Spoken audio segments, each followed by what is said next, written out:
فرمایا لو کان بعدی نبیٌ لکان عمر، خاندان میں نبوت ہوتی تو بیٹا ابراہیم نبی ہوتا، لیکن اگر خاندان سے باہر، ہاشمی خاندان سے باہر، آؤٹ آف کاسٹ نبوت کسی کو ملتی تو حضور پاک علیہ السلام نے فرمایا وہ عمر فاروق کا سر اس مبارک تھا کہ اس کے سر پہ نبوت کا تاج سجتا، اس کے کندھے اس لائق و فائق تھے کہ ان کے کندھوں پہ نبوت کے تمغے سجتے۔ یہ اتنی بڑی فضیلت، اتنا بڑا شرف، اتنی بڑی عزت، اتنا بڑا مقام، اتنا بڑا مرتبہ، اتنا بڑا درجہ اور اتنی بڑی حیثیت اور ویلیو ہے کہ یقین مانے حضرت عمر کی تمام فضیلتیں اگر ہم ایک طرف رکھیں، یہ اکیلی فضیلت بہت بڑا درجہ رکھتی ہے۔ حضرت عمر رضی اللہ عنہ کے لیے یہ لفظ فرمائے گئے کہ میرے بعد کوئی نبی ہوتا تو عمر ہوتا۔ اب ذرا اس حدیث پاک کی شرح پہ وہ عنوان سمجھیں جو ہم اسٹیج پر سنتے رہتے ہیں کہ قرآن کریم کے 22 مقامات ایسے ہیں جن پر کل ملا کے 50 آیات نازل ہوئی ہیں، اور یہ وہ 50 آیات اور 22 مقامات ایسے ہیں کہ جو جملہ حضرت عمر نے فرش پہ بولا رب نے عرش سے قرآن بنا کے نازل کر لیا۔ ایک امتی کو رب کریم یہ مقام دیں، ایک امتی کو رب کریم یہ درجہ دیں کہ اس کے الفاظ پر اللہ کا قرآن اترے۔ بھائی وجہ کیا ہے؟ وجہ اس آیت کے سمجھانے میں اس حدیث پاک کا بڑا دخل ہے۔ فرمایا لو کان بعدی نبی لکان عمر، میرے بعد نبوت جاری رہتی تو عمر فاروق نبی ہوتے۔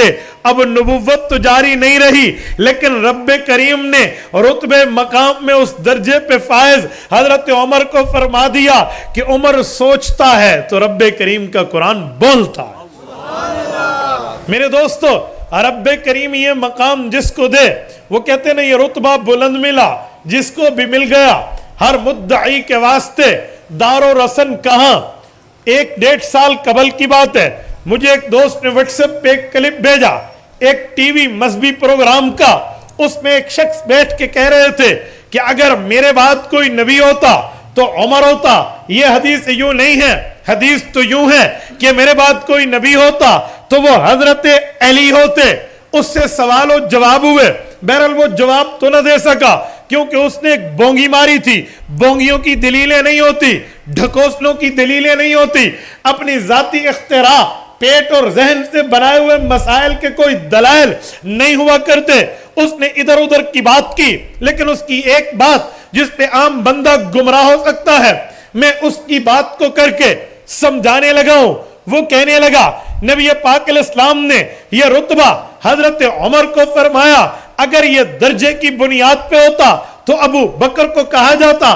پتہ چلا یہ درجے کی بنیاد پہ نہیں ہے، ورنہ اہل سنت میں تو حضرت ابو بکر پہلے نمبر پہ ہے۔ تو اہل سنت یہ حدیث چاہیے تھا کہ یہ ابو بکر کے لیے بتا دیتے کہ میرے بعد کوئی نبی ہوتا تو ابو بکر ہوتے، لیکن اہل سنت یہ نہیں کہتے۔ اہل سنت حضرت عمر کا کہتے ہیں تو انہیں اپنے گھر کی تلاشی لینی چاہیے کہ ان میں پہلے رتبہ تو حضرت ابو بکر کا ہے۔ میں نے کہا سنو، جب بندہ عقل سے پیدل ہو جائے تو ایسی بونگیاں مارا کرتا ہے۔ لو کان بعدی نبی کو اگر حدیث پاک کے الفاظ پہ سمجھ جاتا تو یہ اعتراض کبھی نہ کرتا، حدیث پاک کی منشا کو سمجھتا، کبھی اشکال نہ کرتا، حدیث پاک کی بنیاد کو سمجھتا، کبھی اعتراض نہ کرتا۔ اور خدا کے بندے، میں اس کے 2 جواب آسانی سے سمجھانے لگا ہوں۔ دیکھو رب کریم فرماتے ہیں وَهَدَيْنَاهُ النَّجْدَيْنِ، ہم نے 2 راستے دکھائے ہیں۔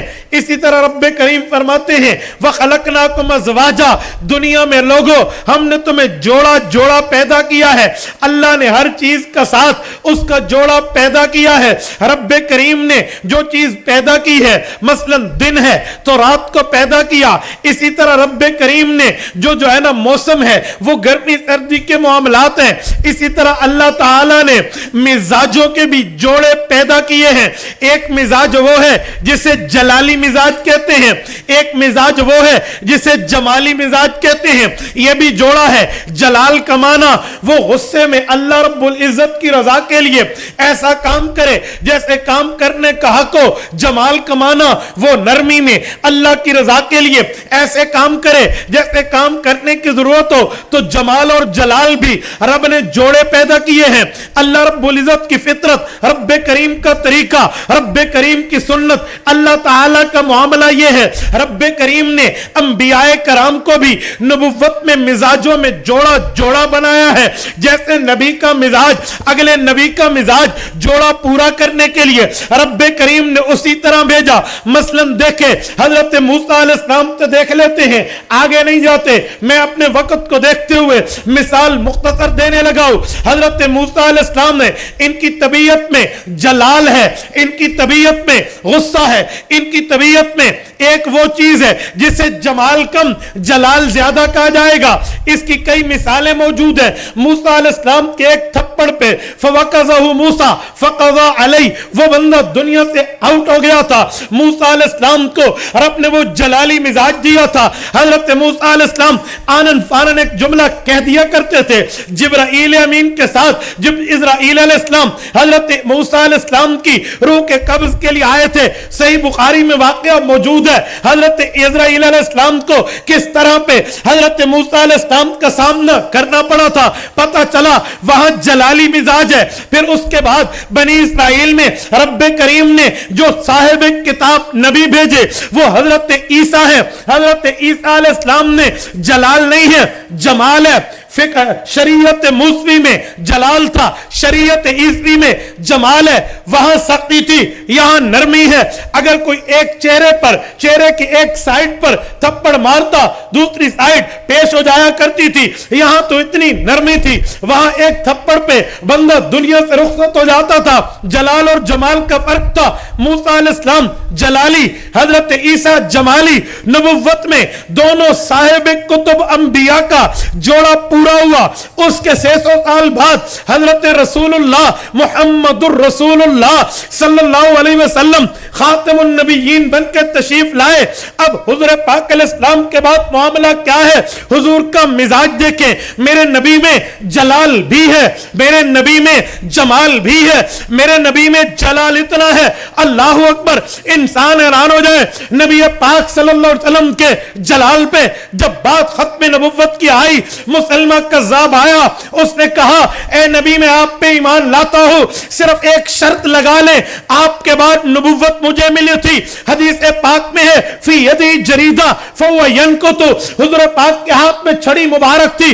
حضور پاک زمین پر یوں ہلا رہے تھے، وہ چھڑی اٹھائی اور مسلمہ کو کہا اے مسلمہ تو ایمان لا.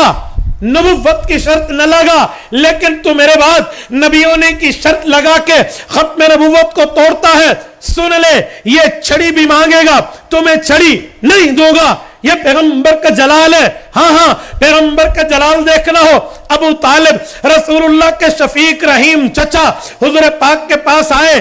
اہل مکہ کہتے ہیں ہم سے لڑکی لے لو، پیسہ لے لو، بادشاہت لے لو، بس توحید کو چھوڑ دو. حضور نے فرمایا یا عمی لو وضع الشمس علی یمینی والقمر علی یساری الا ان اترک هذا الامر ما ترکتہ.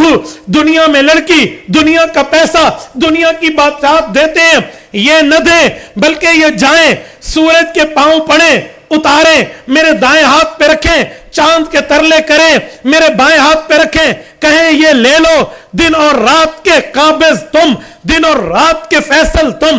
جب چاہو سورج اتارو، جب چاہو چڑھا دو، جب چاہو چاند کے معاملات رکھو، پر توحید چھوڑ دو. چچا ان کو چھوڑ دوں گا، توحید نہیں چھوڑوں گا.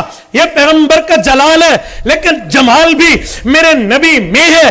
جمال اتنا، اللہ کی قسم اتنا، اس جیسا جمال ہمیں اس دھرتی پہ نظر نہیں آتا. منتقم لنفسہ فی حیاتہ، محدثین نے اس بات کیا ہے نبی پاک نے پوری زندگی ذاتی انتقام کسی سے نہیں لیا. جمال اتنا ہے، سکے چچا کا قاتل آیا، ایمان ایکسپٹ کیا، پیچھے بٹھا دیا. جمال اتنا, ابو جہل کا بیٹا ایمان لایا, سینے سے لگایا. جمال اتنا, پیغمبر کریم کے سامنے کتنی تکلیف, کتنے معاملات پیش ہوئے, لیکن وہ آئے, سر جھکایا, سینے سے لگایا. میرے نبی میں جلال بھی ہے, جمال بھی ہے, لیکن جمال زیادہ, جلال کم ہے. اب حضور کے بعد اگر ابو بکر کی بات کی جاتی, لو کان بعدی نبی لکان ابو بکر, تو پھر ابو بکر میں بھی جمال ہے, جلال نہیں ہے, جوڑا پورا نہیں ہو سکتا تھا. حضور نے فرمایا لو کان بعدی نبی لکان عمر, میرے بعد نبوت چلتی, عمر فاروق کا سر نبوت کے تاج کو لیتا, عمر کے کندھے نبوت کے تمغوں کو وصول کرتے. پتہ چلا میں جمالی بھی ہوں, جلالی بھی ہوں, لیکن غلبہ جمال کا ہے, عمر میں غلبہ جلال کا ہے, دونوں ملیں گے. وَخَلَقْنَاكُمْ أَزْوَاجًا, رب نے فرمایا نبوت کے بھی جوڑے, تو وہ آیت پوری ہوگی. اور یہ رتبے کی بات بعد میں, درجے کی بات بعد میں, حیثیت کی بات بعد میں, ویلیو کی بات بعد میں.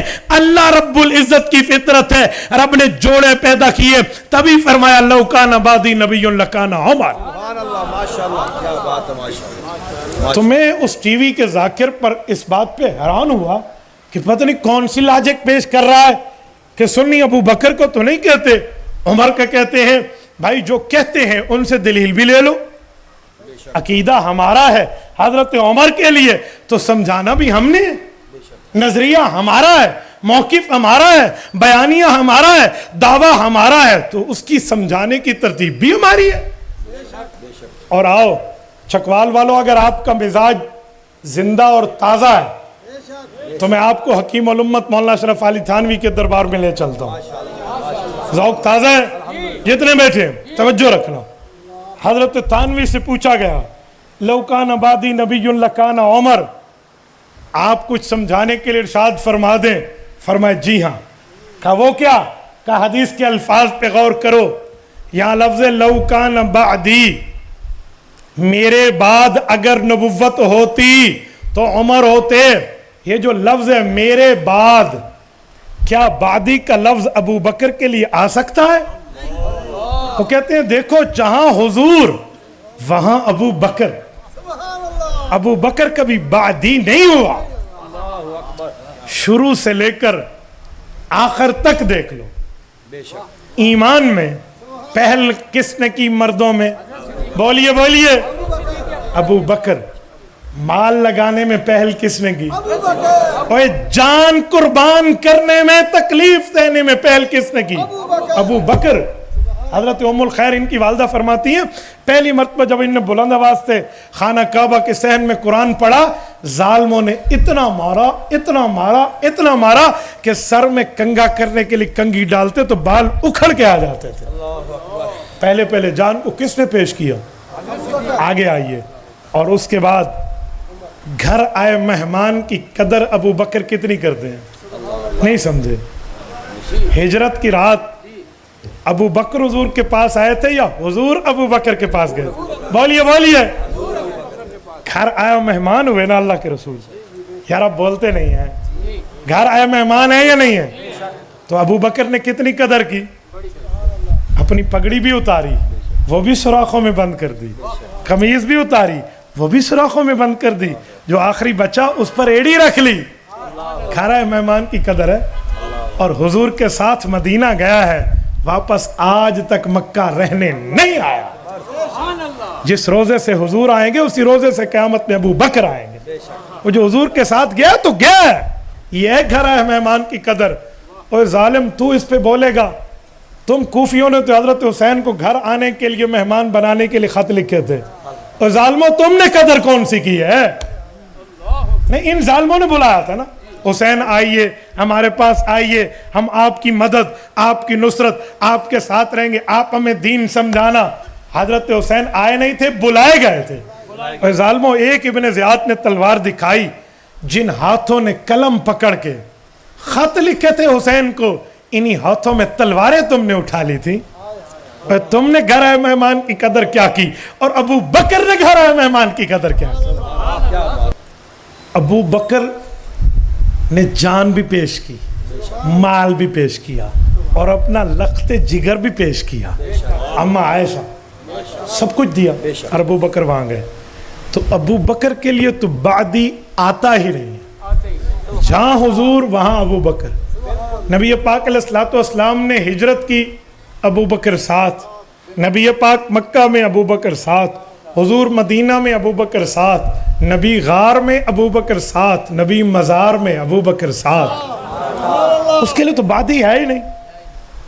جہاں نبی وہاں صدیق. بلکہ اس پر ایک جملہ مزید کہوں، استاد ذل مکرم حضرت علامہ علی شرح حیدری شہید رحمہ اللہ ایک جملہ فرماتے تھے. وہ فرمایا کرتے تھے پیغمبر کی دو کیفیتیں ہیں، یا جلوت ہے یا خلوت ہے. جلوت سب کے سامنے ہوتی ہے، خلوت گھر میں ہوتی ہے. تو کہتے ہیں جلوت میں صدیق، خلوت میں صدیقہ. ابو بکر کے لیے تو بعدی ہے ہی نہیں. تو جہاں حضور وہاں ابو بکر. نبی کے 27 غزوات ہیں، تو جہاں حضور ہر جنگ میں ابو بکر ساتھ ہے. ایسا نہیں ہے کہ اس جنگ میں ساتھ جائیں اس میں نہ جائیں.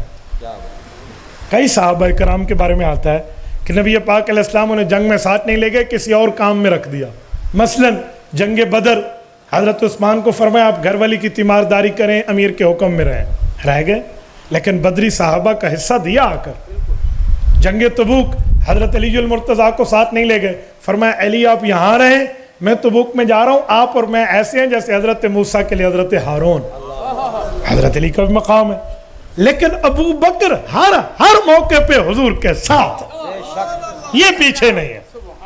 تو حکیم الامت مولانا اشرف علی تھانوی فرماتے ہیں کہ لکانا ابو بکر سے پہلے لو کانا بعدی آ ہی نہیں سکتا، تبھی فرمایا عمر.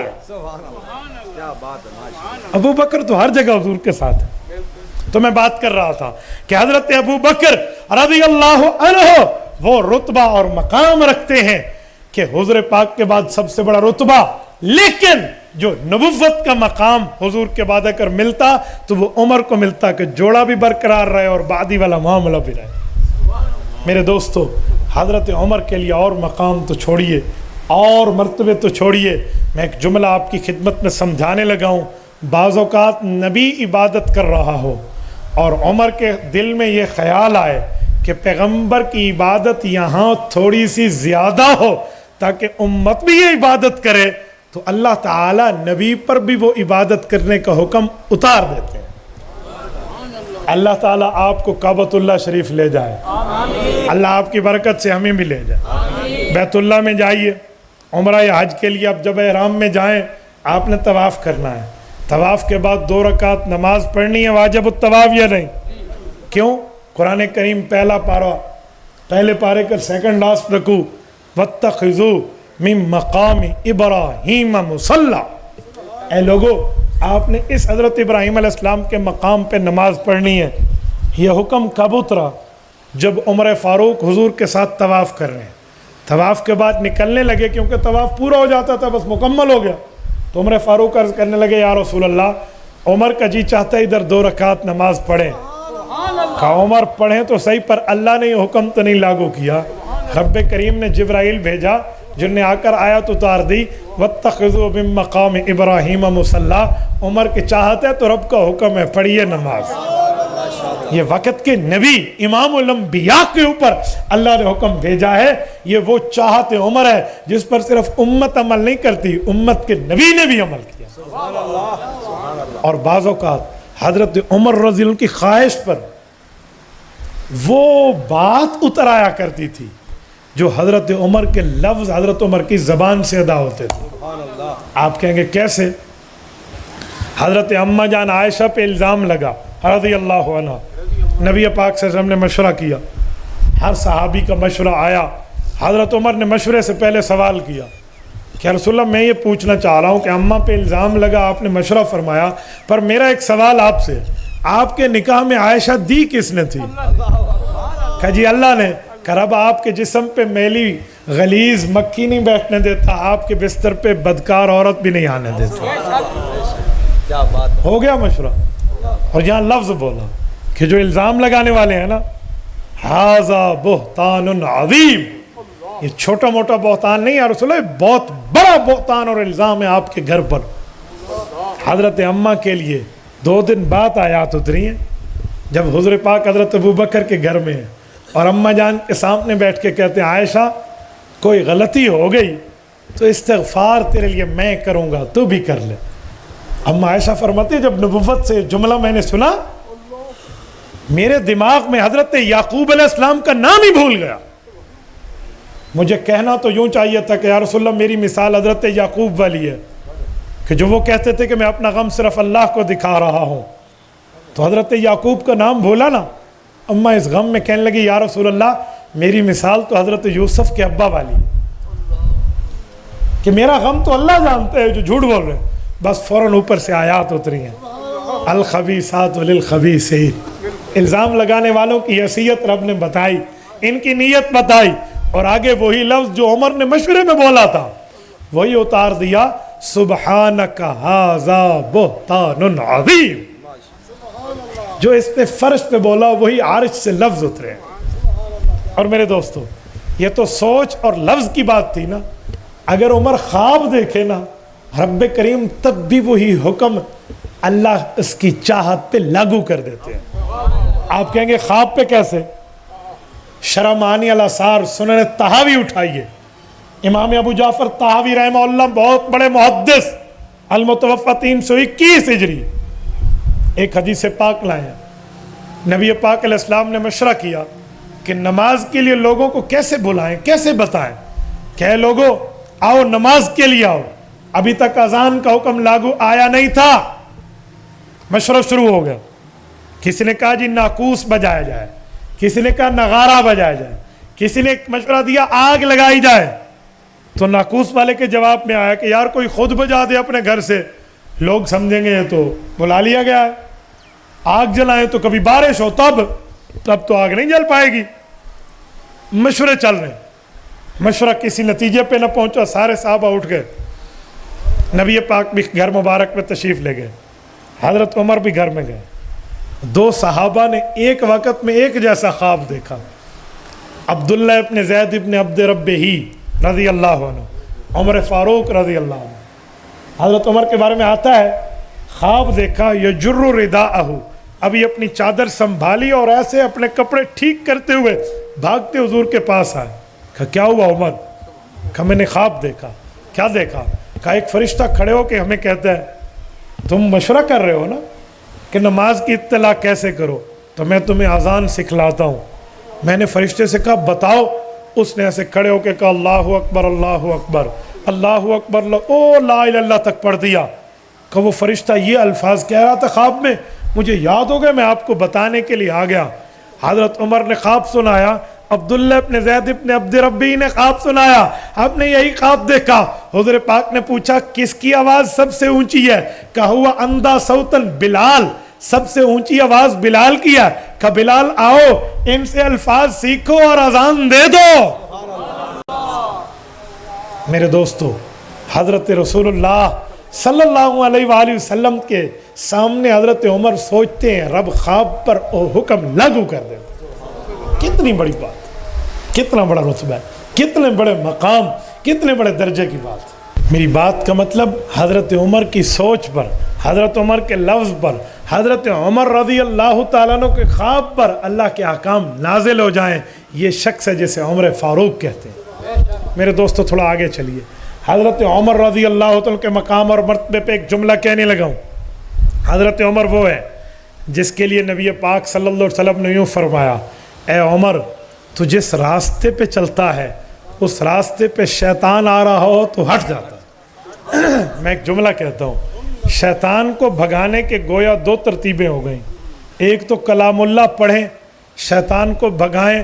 قرآن حکم کرتا ہے فَإِذَا قَرَأْتَ الْقُرْآنَ فَاسْتَعِذْ بِاللَّهِ مِنَ الشَّيْطَانِ الرَّجِيمِ، کہ جب قرآن پڑھنے لگو تو ایسے کہو اعوذ باللہ من الشیطان الرجیم، شیطان دوڑ جاتا ہے یا نہیں ہے؟ اور دوسری ترتیب حدیث میں آ گئی کہ عمر کے راستے سے شیطان دوڑتا ہے، اگر آج بھی شیطان بھگانا ہو تو عمر سامنے کر لے، فیصلہ ہو جاتا ہے۔ یقین مانیے عمر آج بھی سامنے ہونا، اللہ کی قسم شیطان بھی دوڑتا ہے، شیطان والے بھی دوڑتے ہیں۔ میں سمجھانے کے لیے کہا کرتا ہوں، گردے خراب ہوں تو پانی ہضم نہیں ہوتا، ایمان خراب ہو تو عمر ہضم نہیں ہوتا۔ حقیقت میں یقین مانیے، سیدنا عمر رضی اللہ تعالیٰ عنہ کا نام آج بھی آئے نا، کفر یوں دہل جیسا ہے جیسے دہل جاننے کا حق ہو۔ عمر کے انصاف پہ آج بھی عدالت قائم ہے، عمر کے انصاف پہ آج بھی شیطان حیران و پریشان ہے۔ اس لیے کہتے ہیں عدالت میں بیٹھے تو نظام فاروق کو یاد کر لیں۔ آج کفار نے، جو غیر مسلم ہیں، جو ایمان نہیں لائے لیکن ضدی نہیں ہیں، انہوں نے حضرت عمر کے قانون کو پسند بھی کیا ہے، لاگو بھی کیا ہے۔ سوئٹزرلینڈ کے اندر حضرت عمر کا ایک قانون نافذ ہے جسے لا آف عمر کہا گیا ہے۔ وہ کیا ہے کہ حضرت عمر کے دور میں جس بچے کو ماں دودھ چھڑا دیتی تھی، یعنی 2 سال پورے دودھ پلا لیا، اب بچہ دودھ کے بعد والی زندگی 3 سال میں شامل ہے، تو حضرت عمر کی حکومت اس کو وظیفہ الاؤنس دیا کرتی تھی، گویا اس کی اسکالرشپ لگ جاتی تھی، سرکاری وظیفہ ملتا تھا۔ راستے سے گزر رہے ہیں حضرت عمر اور ایک گھر سے بچے کے رونے کی آواز آئی ہے، بھیس بدلا ہوا تھا، تو نہ پہچاننے پر بتا دیا گیا کہ اسے دودھ چھڑانے کی عادت ڈالی جا رہی ہے تاکہ جلدی جلدی حضرت عمر کے دور سے وظیفہ لے لیں اس کی حکومت سے۔ کبھی 2 سال تو نہیں ہے، تو حضرت عمر آئے واپس اور صبح کے بعد یہ اعلان جاری کیا کہ آج کے بعد جیسے بچہ پیدا ہوگا ہم وظیفہ جاری کریں گے، اور پھر خود پہ ہاتھ مار کے کہتے تھے عمر تو نے 2 سال کی شرط لگائی، پتہ نہیں تو نے کتنے دودھ پیتے بچوں کو رلایا ہوگا، عمر تیری وجہ سے کتنے دودھ پیتے بچے روئے ہو، اور یوں کہتے اللہ آج کے بعد پیدائش والے بچے کا، آج وہاں جس ماں کو ڈیلیوری ہو اس کو آفس سے وہ لوگ چھٹی بھی دیتے ہیں، اور اس کے بعد جب بچہ پیدا ہو جائے تو اس کا وظیفہ بھی سرکار جاری کر دیتی ہے۔ آپ مجھے بتائیں اس سے بڑھ کے آپ اور مقام کیا مانگیں گے؟ یہ جو علامہ شبلی نعمانی کی کتاب ہے الفاروق، اس کے 2 حصے ہیں، ایک حضرت عمر کی سیرت، ایک حضرت عمر کی حکومت پر ہے۔ مولانا محمد علی جوہر رحمۃ اللہ علیہ، بہت بڑا نام ہے علماء دیوبند میں، وہ فرماتے ہیں کہ قائد اعظم محمد علی جناح نے مجھے ڈیمانڈ کیا تھا پاکستان بناتے وقت کہ جو علامہ کی کتاب ہے نا الفاروق، اس کا جو حصہ 2 ہے جس میں لا آف عمر، گورنمنٹ آف عمر، رٹ آف دی عمر قائم کیسے ہوئی ہے، یہ اردو میں ہے۔ اور قائد اعظم کہنے لگے میں اردو پوری نہیں جانتا، مجھے اس انگلش میں آپ ترجمہ کر دیں، اللہ نے میری زندگی رکھی میں ملک میں عمر فاروق کا قانون نافذ کروں گا۔ میں ان بڑے بڑے دماغوں کو بعض اوقات جب کسی میٹنگز میں ہم ہوتے ہیں نا تو میں جملہ سنانے کے لیے ان کو کہتا ہوں کہ قائد اعظم کا مذہب سمجھنے کے لیے یہ بات بالکل حرف آخر ہے، آپ ادھر ادھر کی بات کرنے پہ تو تیار ہیں، وہ لا آف عمر یہاں نافذ کرنے دے رہے تھے، رب نے زندگی نے دی، دنیا سے چلے گئے، آج بھی ہمیں ضرورت ہے کہ ہم لا آف عمر کو نافذ کرانے میں اپنی تگ و دو پیش کریں، ہر آدمی کی اس میں حصہ ڈالنے کی بات ہے۔ تو میرے دوستو لا آف عمر تو ایسے حضرت عمر رضی اللہ تعالیٰ عنہ کے قوانین کو یوں فالو کیا گیا۔ اور پھر میں ایک جملہ مزید آپ کو سمجھانے کے لیے کہتا ہوں، حضرت عمر رضی اللہ تعالیٰ عنہ کو اللہ نے یہ مقام اور مرتبہ دیا ہے۔ میرے دوستو حضرت عمر اپنی حکومت میں اتنے فکر مند ہوتے تھے، چھوڑو انسانوں کو، چھوڑو عام حلال جانوروں کو، حضرت عمر تو کتے کے لیے بھی جملہ کہتے کہ اگر دریائے فرات کے کنارے پیاسا کتا مر گیا تو میں خود کو مستحق سمجھتا ہوں کہ اللہ قیامت میں مجھ سے پوچھے گا۔ جس کو اپنے ملک کے یوں جانوروں کی فکر ہو، مجھے بتائیں اس شخص سے آپ کیسے تصور کر سکتے ہیں کہ وہ نبی پاک صلی اللہ علیہ وآلہ وسلم کے دین کے بارے میں نعوذ باللہ مخلص نہ ہو؟ ہمارے بڑے بوڑھے بزرگ ہم بتاتے تھے کہ جب گھر کی اونچی منزل بنا لو تو اوپر کچھ کھانے پینے کے لیے کوئی گندم کے دالے، کوئی دانے، کوئی باجرے کے دانے یہ بھی رکھ لو، اوپر کچھ پیالی سی بنا لو، پانی ڈال دو تاکہ پرندہ گزرتے ہوئے آئے گا، یہاں کھائے گا بھی اور پیے گا بھی۔ یہ باتیں تو وہیں سے چلی ہیں۔ آج کسی کو 2 طاقت کے جو ہے نا دن نہ مل جائیں حکومت میں، وہ اپنے مسلمان بھائی، اپنے انسان، اپنی رعایا، اپنے ووٹر و سپورٹر کو بھول جاتا ہے۔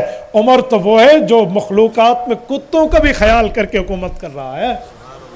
حضرت عمر کی جب حکومت قائم ہوئی تو صحابہ اور اہل بیت کو بٹھایا اور ان سب کو فرمایا کہ مجھے بتاؤ میں کون سا ایسا جملہ اپنے سامنے لکھوا کے ٹھہرا دوں تاکہ جب فیصلہ کرنے لگوں، کوئی ڈیسیجن لینے لگوں، اس کو دیکھوں تو نا انصافی پہ میں ابھر نہ سکوں، میں انصاف کروں۔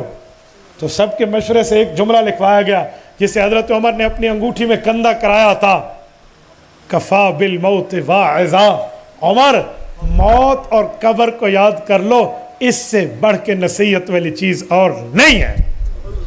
اور آج ہمارا حال کیا ہے؟ کسی کو کہو نا آپ نے مر جانا ہے، یار موت کی فکر کر، او ہو آپ ڈرانے کی باتیں کرتے ہیں، او ہو آپ ہمیں پریشانی میں ڈالنے کی باتیں کرتے ہیں، آپ ہمیں ٹینشن دیتے ہیں۔ کوئی کہے گا بچوں میں یہ نہ کہے، کوئی کہے گا خواتین میں نہ کہو، کوئی کہے گا نہیں فلاں میں نہ کہو، کوئی کہے گا نہیں ابھی کوئی عمر ہے ہماری مرنے کی۔ اور خدا کے بندے، اللہ نے آنے کی ترتیب رکھی ہے، پہلے دادا آئے گا، پھر والد آئے گا، پھر بیٹا آئے گا، پھر پوتا آئے گا، لیکن رب نے جانے کی ترتیب نہیں رکھی۔ دادا موجود ہوتا ہے اور پوتوں کا جنازہ جا رہا ہوتا ہے۔ میں نے کئی جنازے ایسے پڑھائے ہیں جہاں پوتے کا جنازہ پڑھانے کے لیے میں بلایا گیا اور دادا اور والد وہاں موجود ہیں۔ آج ہم بھی موت کو یاد کر لیں، یقین مانیے دنیا میں کرپشن اور دو نمبری اور جھوٹ اور فساد اور گناہ ختم ہو جائے۔ میں نے اپنی انہی کانوں سے حضرت حاجی عبد الوہاب رحمۃ اللہ علیہ سے مدرسہ عربیہ ریونڈ میں اپنے 4 ماہ کی خدمت کے دوران حاجی صاحب کے ایک جملہ سنا تھا۔ میں بزرگوں کا جملہ آپ کو سنانے لگا ہوں۔ حضرت حاجی صاحب کی قبر پہ اللہ کروڑوں اربوں رحمت نازل فرمائے۔ حضرت حاجی صاحب فرمانے لگے کہ ہمارے بزرگوں نے ایک تجربہ بتایا ہے کہ جو دن میں 25 مرتبہ موت کو یاد کرتے ہیں کہ بھائی میں نے مر جانا ہے، فرمایا اللہ تعالیٰ اسے بہت بڑے رتبے والی موت عطا فرماتے ہیں اور اسے ہدایت یافتہ بنا کے موت دیتے ہیں۔ پھر حضرت حاجی صاحب کی یہ بات سمجھانے کے لیے میں لوگوں کو کہا کرتا ہوں کہ 25 مرتبہ اکٹھا یاد کرو، ہو سکتا ہے تم شام تک بھلا بیٹھو، اور پھر کوئی گناہ ہو تو پھر آسان ترتیب ہے، دن میں 5 نمازیں پڑھنی ہیں، ہر نماز کے وقت 5 مرتبہ، ایک نماز سے دوسری نماز کے درمیان ہم یاد کر لیں موت کو تو 5 5 25 بنتے ہیں، تو 25 مرتبہ موت کو یاد کرنا ایک دن میں پورا ہو جائے گا۔ تو بڑی آسانی سے ہم کر سکتے ہیں، اگر ہم یوں یاد کریں تو ہمیں آخرت سامنے ہوگی۔ تو میرے دوستو، حضرت عمر جیسا بندہ اپنے سامنے موت کو لکھوا کے بیٹھا ہے، حالانکہ عمر وہ ہے جس کا جنت میں حضور نے اپنی آنکھوں سے گھر دیکھا تھا، اپنی آنکھوں سے نبی پاک نے گھر دیکھا اور فرمایا عمر میں نے معراج میں جنت میں جاتے ہوئے آپ کے گھر کو دیکھا اور بہت خوبصورت گھر تھا، میرا جی چاہا کہ میں تیرے گھر میں جاؤں، لیکن وہاں آپ کی اہلیہ موجود تھی، مجھے آپ کی غیرت اسلامی یاد آئی، میں آپ کے گھر نہیں گیا۔ حضرت عمر عرض کرنے لگے یا رسول اللہ غیرت اپنی جگہ، لیکن نبی پہ غیرت کیسی؟ میرے دوستو، حضرت عمر کا گھر حضور دیکھ کے آئے ہیں، ہمیں کوئی اللہ والا ایک جملہ کہہ دے ہم اس کی قدردان ہیں۔ عمر کی تو گھر میں زیارت حضور نے جنت میں کی ہے، لیکن عمر کو پھر بھی اپنی آخرت کی فکر ہے۔ حضرت سفیان ثوری رحمۃ اللہ علیہ کا قول میں نے پڑھا ہے، وہ فرماتے ہیں کہ امام حسن بصری نے بتایا کہ میں نے 500 صحابہ سے ملاقات کی ہے، 500 صحابہ سے، بہت بڑے تابعی ہیں، المتوفی 110 ہجری، جب صحابہ کا زمانہ ختم ہو رہا تھا اسی سال فوت ہوئے ہیں۔ فرمایا ہر صحابی کو میں نے اپنی آخرت اور موت اور قبر کو یاد رکھتے ہوئے پایا ہے۔ میرے دوستو، آج سیرت عمر کے اس جلسے میں اگر ہم اسی سبق کو بھی یاد کر کے لے جائیں کہ ہم بھی عمر فاروق کی سیرت سننے گئے تھے اور عمر نے اپنے سامنے کفا بالموت واعظا یا عمر لکھوایا تھا کہ اے عمر موت سے بڑھ کے نصیحت پکڑنے والی اور چیز کوئی نہیں ہے، ہم بھی اپنے سامنے ایک نماز سے دوسری نماز کے درمیان کوئی 5-6 مرتبہ موت کو یاد کر لیں، غلطی ہو رہی ہو موت کو یاد کر لیں، کوئی جھوٹ بولنے کا وقت ہو موت کو یاد کر لیں، جھوٹی گواہی کا معاملہ ہو موت کو یاد کر لیں، کوئی کرپشن اور ڈاکے کی بات ہو موت کو یاد کر لیں، کسی معاملے میں رب کی نافرمانی، نبوت کی نافرمانی، اتباع عمر میں موت کو یاد کر لیں، اللہ ہمارا حشر بھی حضرت عمر فاروق کے قدموں میں کرے گا۔ میرے دوستو، میں بات کر رہا تھا حضرت عمر رضی اللہ تعالیٰ عنہ کے عنوان پہ، میں توجہ دلانے کے لیے ایک بات کہتا ہوں، حضرت عمر رضی اللہ عنہ وہ شخص ہے جس شخصیت کو رب کریم نے اتنا مقام اور مرتبہ اس تقوی طہارت کی ترتیب پہ عطا فرمایا تھا، اور عمر فاروق رضی اللہ عنہ کے فیصلے وہ ہیں جس کو آج دنیا میں کہا جاتا ہے کہ دنیا عدالت میں تیرا نام رہے گا، دنیائے عدالت میں تیرا نام رہے گا، فاروق تیرے نام سے اسلام رہے گا۔ اور میرے دوستو، رب کریم نے حضرت عمر کو جب دنیا سے رخصت کرایا تو حضرت عمر نے 2 دعائیں مانگی، رب نے 4 قبول کی۔ زبان پہ 2 تھی، دل میں 2 اور تھی، مانگی 2، رب نے دل والی بھی 2 قبول کر لی۔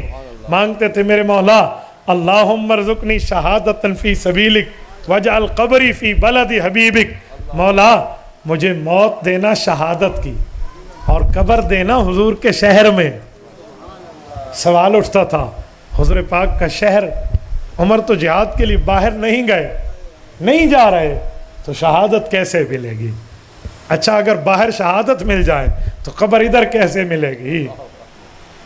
اصحاب احد کی قبریں آج بھی دامن احد میں ہیں، شہدائے بدر کی قبریں آج بھی بدر کے دامن میں ہیں۔ تو یہاں کیا ہوگا؟ حضرت عمر کی یہ 2 دعائیں لفظی ہیں، 2 دعائیں معنوی ہیں جو دل میں تھی، رب نے پوری مانگی۔ اللہ تعالیٰ نے حضرت عمر کو شہادت کی موت بھی دی، حضور کے مصلی پہ دی، قبر بھی حضور کے شہر میں تھی، گنبد خضرا میں دی۔ حضرت عمر رضی اللہ تعالیٰ عنہ کو 1 محرم کی شہادت ہے، 27 ذو الحجہ کو ضرب لگتی ہے، 28 29 حضرت عمر یہ 3 دن بیمار رہتے ہیں، 1 کو دنیا سے رخصت ہوتے ہیں۔ حضرت عمر رضی اللہ عنہ 1 محرم سن 24 ہجری اس گنبد خضرا کے مکین بنتے ہیں، اور گنبد خضرا میں حضرت عمر کی قبر ہے۔ کیا خوش قسمتی ہے حضرت عمر کی کہ رسول اللہ صلی اللہ علیہ وسلم کے قریبی تو ہر مسلمان ہے، لیکن فزیکلی قریب، جسمانی طور پہ قریب اس دھرتی میں اگر کوئی ہے تو حضرت ابو بکر ہے، اور اس کے بعد حضرت عمر ہے۔ آج بھی روضہ پاک میں ان کی قبر ہے۔ میرے دوستو، اس سے بڑھ کے اور کیا ہوگا؟ وہ کہتے ہیں نا، اسی روضہ رسول میں رہتا عمر جرار ہے، جس کو مانگا نبی نے خدا سے دعا مانگ کر، آیا عمر آیا عمر، عمر اسلام کی بہار ہے۔ عمر کا دشمن رو رو کے مرے گا، یہ ٹولہ ہے دجال کا، دونوں جہاں میں خوار ہے۔ کوئی مذاق کا معاملہ نہیں ہے۔ حضرت عمر کو رب نے یہاں قبر دی۔ حدیث پاک میں ہے، انا و ابو بکر و عمر خلقنا من تربت واحدہ، حضور نے فرمایا لوگو، میں ابو بکر اور عمر قریبی قریبی مٹی سے اللہ نے پیدا فرمایا ہے۔ منہا خلقناکم وفیہا نعیدکم ومنہا نخرجکم تارۃ اخری۔ قرآن کریم سورت نمبر 20 سورت طٰہٰ آیت نمبر 55، رب کریم نے فرمایا لوگو، تمہیں اسی مٹی سے پیدا کیا، اسی میں لوٹایا جائے گا، اسی سے اٹھایا جائے گا۔ اس آیت کی تفسیر میں حضرت ابو ہریرہ کی حدیث مرفوع روایت امام قرطبی نے الجامع لاحکام القرآن میں لکھی ہے۔ حضرت ابو ہریرہ فرماتے ہیں اللہ کے رسول صلی اللہ علیہ وسلم نے فرمایا، ما من مولود الا وقد ذر علیہ من تراب حفرتہ، جس بندے کی جہاں قبر بنتی ہے وہیں سے اس کی مٹی اٹھائی جاتی ہے۔ میرے دوستو، حضرت عمر کی کیا خوش قسمتی کہ جہاں سے قبر مصطفیٰ کی مٹی اٹھائی گئی وہیں قریب سے تربت عمر بھی اٹھائی گئی۔ رب کریم آپ کو اور ہمیں حضرت عمر رضی اللہ تعالی عنہ کی سیرت طیبہ پہ عمل کی توفیق عطا فرمائے، حضرت عمر رضی اللہ تعالی عنہ کے کردار کو اپنانے کی توفیق عطا فرمائے۔ جزاکم اللہ تعالی۔